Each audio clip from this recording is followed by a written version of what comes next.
To be an ambassador, you need patience, tact and a solid dose of statesmanship. Or if you want to be a top envoy for Barack Obama, just fund his campaign.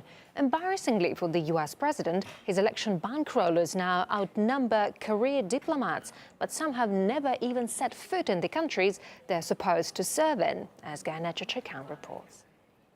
Confirmation hearings have revealed that a number of President Obama's nominees for ambassadorships have little or no knowledge of the countries they're assigned to serve in. Senator, I am no real expert on China, but... Said the man who's confirmed as U.S. ambassador to China. One of Norway's major political parties, Progress Party, now expects an apology from President Obama after the future ambassador to Norway apparently didn't know about their existence. Norway has been very quick to denounce them. We're going to continue to work with Norway to make sure... The government has denounced them, the coalition government, they're part of the coalition of the government. Well, I would say, you know what, I stand corrected. But what George Tunis does know is how to run hotels and how to raise money.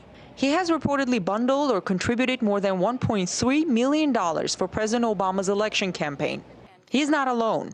More than half of the president's political appointees are his sponsors and/or fundraisers.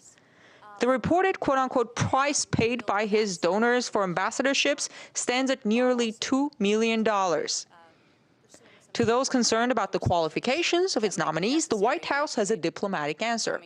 Being a donor to the president's campaign does not guarantee you a job in the administration, but it does not prevent you from getting one. Many are worried about the message that some of these appointments send to the world.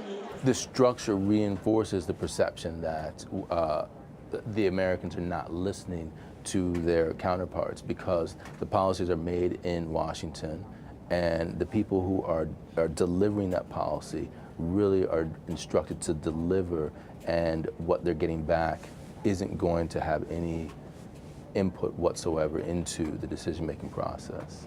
That is, of course, if they know what Washington's policies are. Do you agree that the U.S. Embassy in China should be an island of freedom? That's a question I'm going to have to take back to and work with the administration on. I do not know the administration policy precisely on that point. Career diplomats and some lawmakers here are now worried not just about some of the current nominations, but about the standards for future diplomats.